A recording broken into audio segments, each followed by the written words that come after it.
Hello दोस्तों, आप लोग कैसे हैं। आशा करता हूं कि आप लोग अच्छे होंगे। मैं क्लास 10 का मैथ पढ़ा रहा था। उसके अंतर्गत प्रश्नावली 12.1 मैंने पूरा कंप्लीट करा दिया है और 12.2 में मैंने टोटल 5 क्वेश्चंस कंप्लीट करा दिया है। ठीक है, तो उस वीडियो को आप ज़रूर देखिएगा, टोटल 5 क्वेश्चंस का, और 12.1 वाला भी देख लीजिएगा। इस वीडियो में क्वेश्चन 6 से स्टार्ट करने वाला हूं और आपको A to Z छोटी छोटी सभी जानकारियां मैं आपको सिखाने वाला हूं। तो चलिए वीडियो को देखते हैं और आप बताइएगा कि कमेंट बॉक्स में कि आपको ये वीडियो कैसा लगा। चलिए देखिए, कह रहा है कि ऊंचाई 220 सेंटीमीटर और आधार व्यास 24 सेंटीमीटर वाले एक बेलन जिस पर ऊंचाई 60 सेंटीमीटर और त्रिज्या 8 सेंटीमीटर वाला एक अन्य बेलन अध्यारोपित है। मतलब एक बेलन है जिसकी ऊंचाई जो है कि 220 है और आधार का व्यास 24 सेंटीमीटर है, तो उसके ऊपर एक और बेलन है जो कि 60 सेंटीमीटर और 8 सेंटीमीटर त्रिज्या वाला है। मतलब देखिए, एक मैं पिक्चर बनाता हूँ, ध्यान से सुनिएगा। ये जैसे मान लीजिए कि मैंने बनाया एक पिक्चर, ठीक है। ये एक बेलन है जिसकी ऊंचाई 220 है। कितना है? ऊंचाई 220 सेंटीमीटर है, क्लियर। और आधार का व्यास 24 है। ये वाला व्यास कितना है? तो 24 सेंटीमीटर, क्लियर। एक बेलन है, ठीक है ना, जिस पर ऊंचाई 60 सेंटीमीटर और त्रिज्या 8 सेंटीमीटर वाला एक अन्य बेलन है। अब इसके ऊपर एक और बेलन है, ठीक है ना। एक और बेलन मैं रख देता हूं। कह रहा है कि जिसका ऊंचाई जो है ना कि 60 सेंटीमीटर है। कितना है ये? 60 सेंटीमीटर, क्लियर। और त्रिज्या इसका कितना है? तो 8 सेंटीमीटर। त्रिज्या देखिए 8 सेंटीमीटर मैंने लिख दिया। अब कह रहा है कि ये लोहे का एक स्तंभ बन चुका है। क्या बन चुका है? एक स्तंभ बन चुका है। इस स्तंभ का द्रव्यमान ज्ञात कीजिए। क्या ज्ञात कीजिए? इसका पूरे का द्रव्यमान ज्ञात करना है। जबकि दिया है कि 1 सेंटीमीटर क्यों, अगर 1 सेंटीमीटर क्यों होता है तो उसका वेट जो है ना कि 8 ग्राम होगा। कितना होगा? 8 ग्राम। तो बताना है कि पूरे का द्रव्यमान कितना होगा। चलिए मैं आपको समझाता हूँ। सबसे पहले ये मान लेता हूँ कि ये बेलन जो है कि पहला है, ठीक है, और ये बेलन दूसरा है। तो लिखूंगा पहले बेलन के लिए, पहले बेलन के लिए क्या क्या दिया है? तो पहला दिया है बेलन की ऊंचाई कितना है? 220 सेंटीमीटर, क्लियर ना। उसके बाद दिया है बेलन का व्यास कितना दिया है? तो आप देखेंगे 24 सेंटीमीटर। अब देखिए 2r बराबर 24 सेंटीमीटर, r बराबर 12 सेंटीमीटर। यानी व्यास अगर 24 है तो त्रिज्या कितना हो जाएगी? 12, क्लियर। ये पहले बेलन के लिए है ना। ऐसे ही दूसरे बेलन के लिए है ना। दूसरे बेलन के लिए दूसरे बेलन के लिए बेलन की ऊंचाई कितनी है? तो लिखूंगा बेलन की ऊंचाई कितनी है? तो 60 सेंटीमीटर। कितनी है? 60 सेंटीमीटर। देखिए, और बेलन की त्रिज्या कितनी है? 8 सेंटीमीटर। वो भी लिख दूंगा नीचे, बेलन की त्रिज्या बराबर 8 सेंटीमीटर। मैंने जो दिया था वो मैंने लिख दिया। एक बात बताइए, अगर इसका मुझे द्रव्यमान बताना हो तो मैं सबसे पहले क्या करूंगा? दोनों बेलन के आयतन निकाल करके जोड़ दूंगा। क्या करूंगा?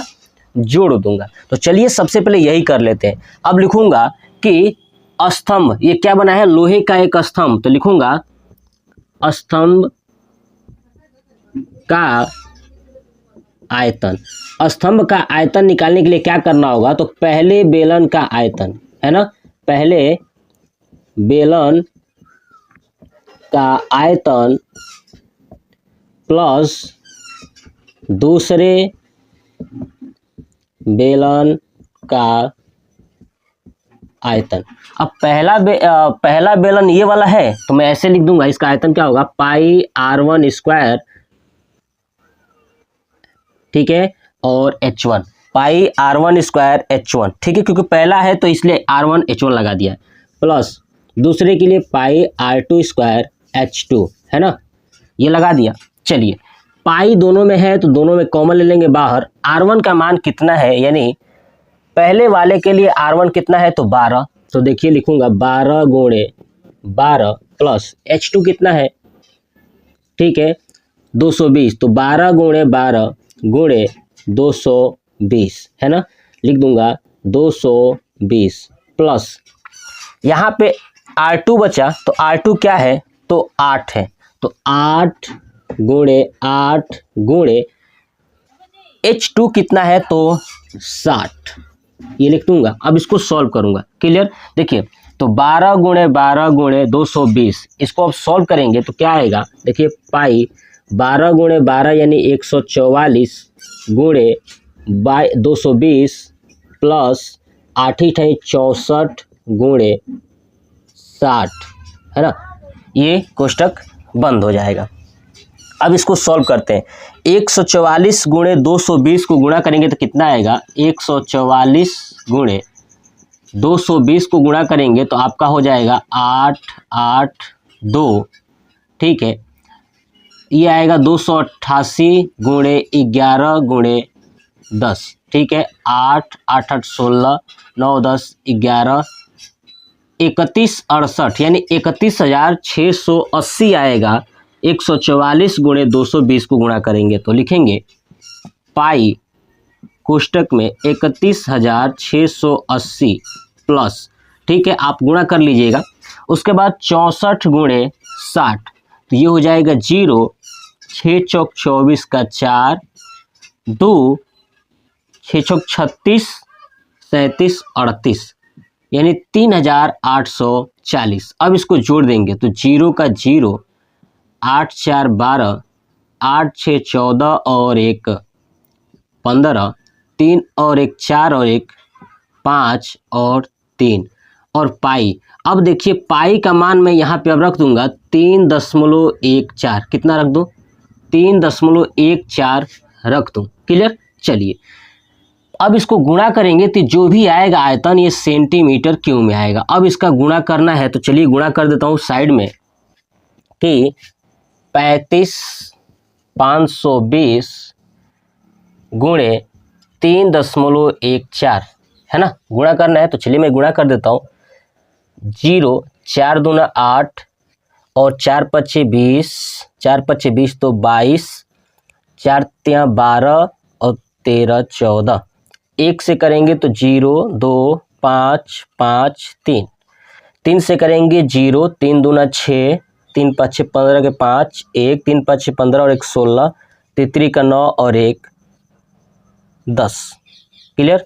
अब जोड़ दीजिए 0 8 2 6 5 11, 11 2 13, 5 5 10, 10 10 4 14 और 1 15, ठीक है, 6 3 9 और 1 10, 1 11 11 11 यानी 11153,280 ये आएगा, है ना, 11153,280 और 2 अंक तक दशमलव है तो 2 अंक तक लगा देंगे, लगा दिया।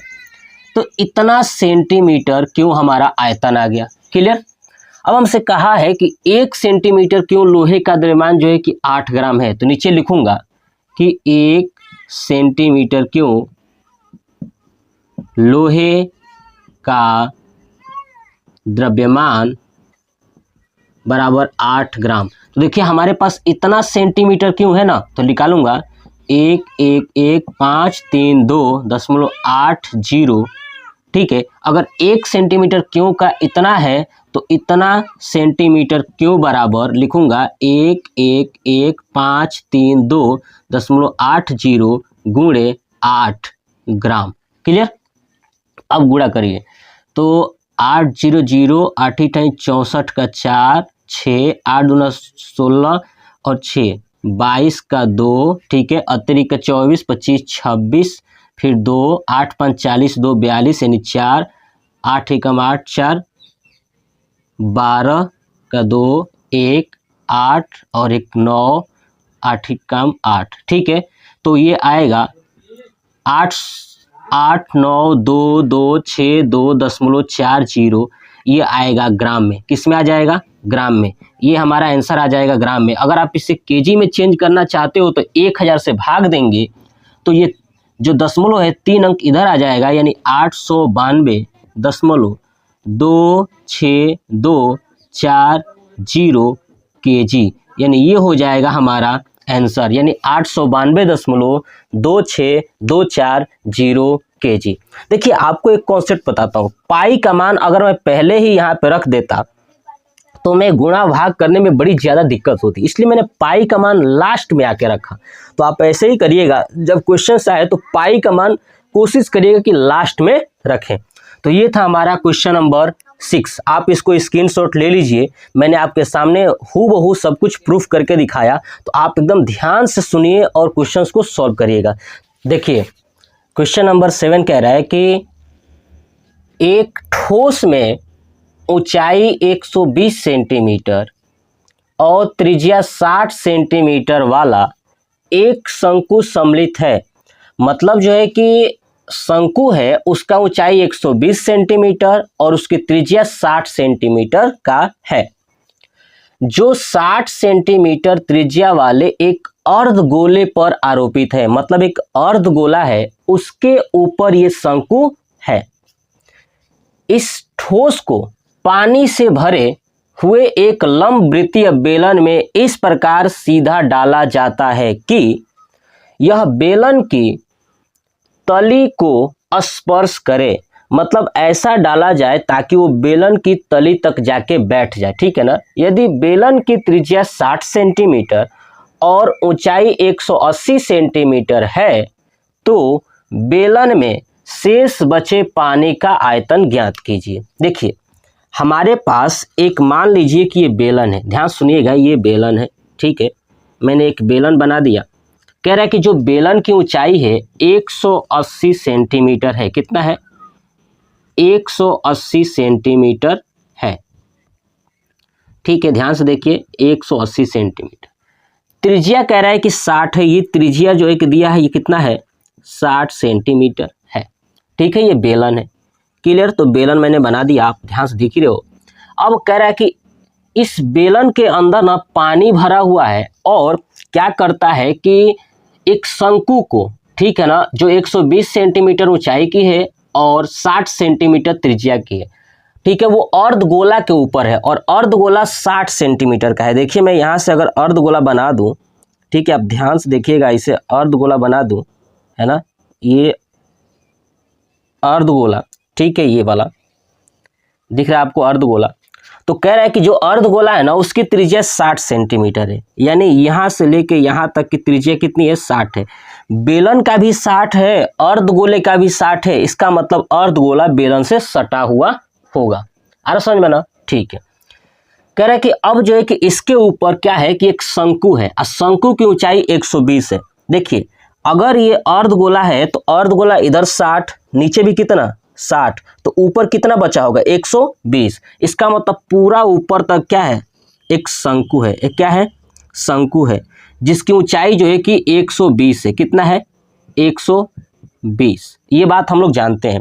और जो अर्धगोला था उसका कितना है? तो आपको पता है अर्धगोला की जो ऊंचाई है वो है 60। कितना है? 60।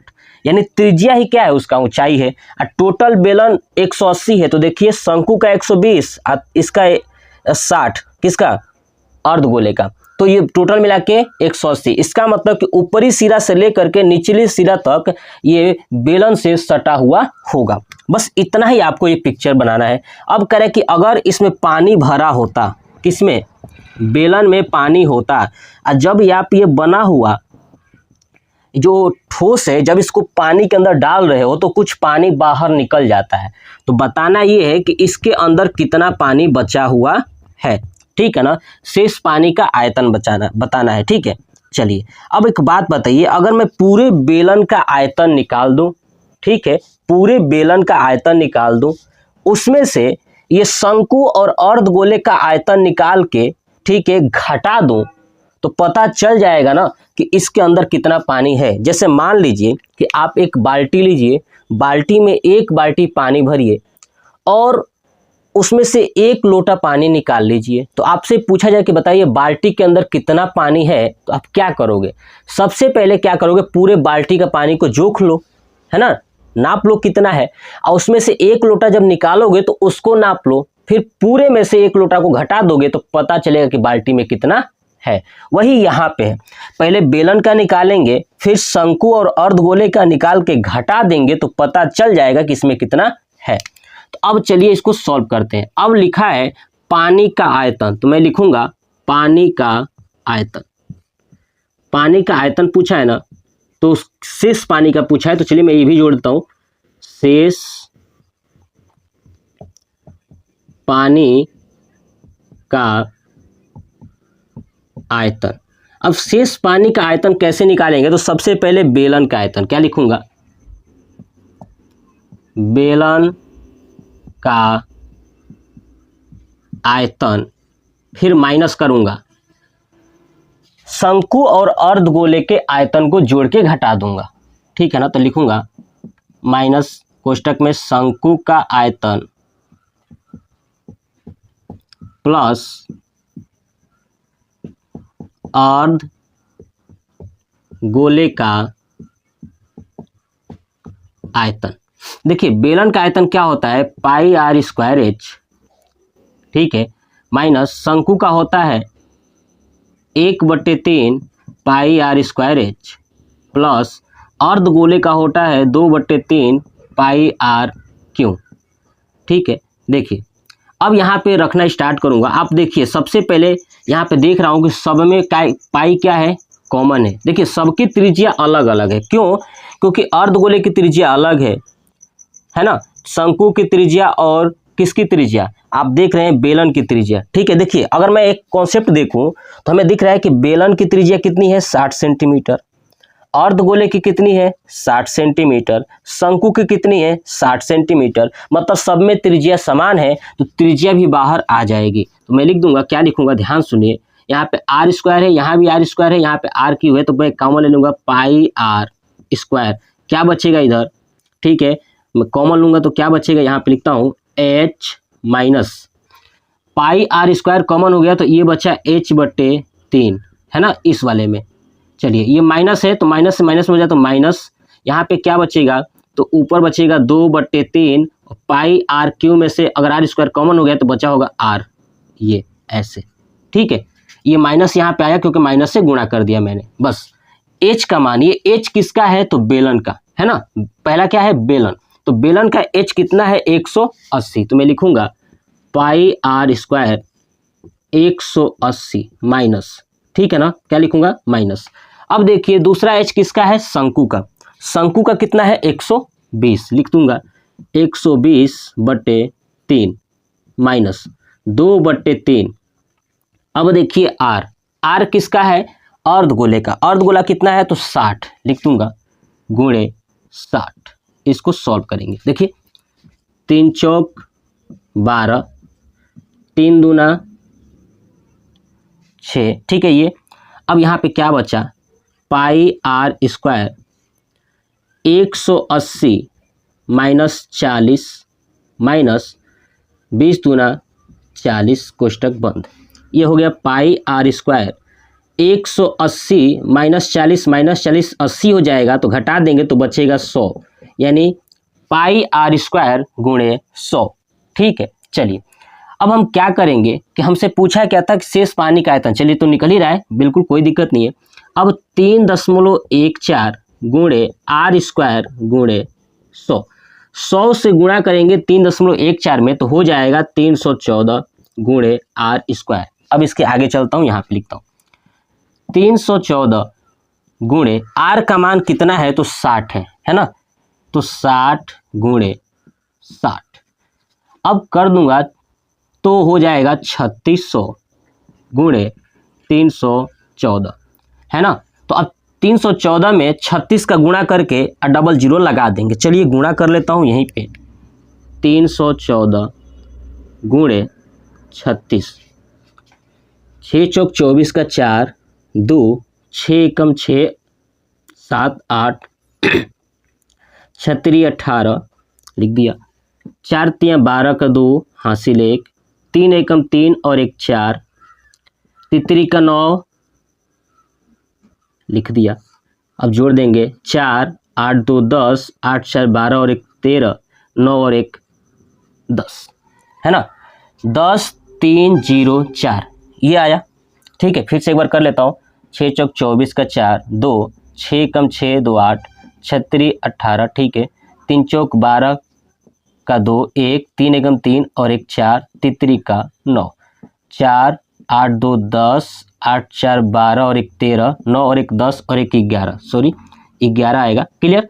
तो 11 30 4 ये आया, 11 30 4 और डबल 0। अब देखिए ये जो आया है ये आयतन है और ये सेंटीमीटर क्यूब में, किसमें, सेंटीमीटर क्यूब में। तो ये हमारा हो गया सेंटीमीटर क्यूब में आयतन। आप इसे चाहो तो मीटर क्यूब में भी चेंज कर सकते हो, किसमें, मीटर क्यूब में भी चेंज कर सकते हो। मीटर क्यूब में चेंज करने के लिए आपको क्या करना होगा, ध्यान से सुनिएगा। आपको पता है कि 1 मीटर बराबर 100 सेंटीमीटर होता है। क्लियर, 1 मीटर बराबर 100 सेंटीमीटर होता है। तो बताइए 1 सेंटीमीटर बराबर 1/100 मीटर होगा। तो सेंटीमीटर में अगर 100 से भाग करोगे तो मीटर में कन्वर्ट होगा, लेकिन मीटर कितना चाहिए, यहाँ पे सेंटीमीटर क्यों है तो 3 बार करना होगा, मतलब 1/100 गुणे 1/100 गुणे 1/100। ठीक है। अब जो है कि आपको इतने से क्या करना है, भाग करना है। ठीक है, तो अब आप भाग करोगे तो ध्यान सुनिए, जब इतने से यानी 6 तो लिखूंगा 1 1 3 0 4 00 बटे 1 2 2 4 2 6, 2 0 से 2 0 कैंसिल, ये 2 अंक तक और ये 2 अंक तक, यानी बचेगा 1.1304 मीटर क्यूब। ये हो जाएगा हमारा आंसर। ठीक है, 1.1304 मीटर क्यूब ये हो जाएगा हमारा आंसर। तो आप इस क्वेश्चंस को नोट करिए। मैंने बहुत ही सिंपल वे में जो कॉन्सेप्ट समझाया हूं ना, बहुत सारे बच्चे इसमें इतना गुणा भाग कर देते हैं, पाई का पहले ही गुणा कर देते हैं। मैं गुणा करने से बचा रहा हूं, आपको कम से कम समय में ज़्यादा बेहतरीन करना हो और आपका ये आंसर आ चुका होगा। या तो आपका आंसर मीटर क्यूब में दे रहा होगा या तो सेंटीमीटर में। अगर सेंटीमीटर में देगा तो सेंटीमीटर वाला आंसर यहाँ पे लिखा हुआ है, मीटर में देगा तो यहाँ पे मीटर वाला आंसर लिखा हुआ है। ठीक है, तो ये था टोटल 2 क्वेश्चंस मैंने करा दिया, 6 और 7, और एक क्वेश्चंस और बचा हुआ है, वो आपको नेक्स्ट पार्ट में कराऊंगा। क्लियर। तो ये वीडियो आपको कैसा लगा कमेंट बॉक्स में कमेंट करके जरूर बताइएगा। जय हिंद, जय भारत, वंदे मातरम।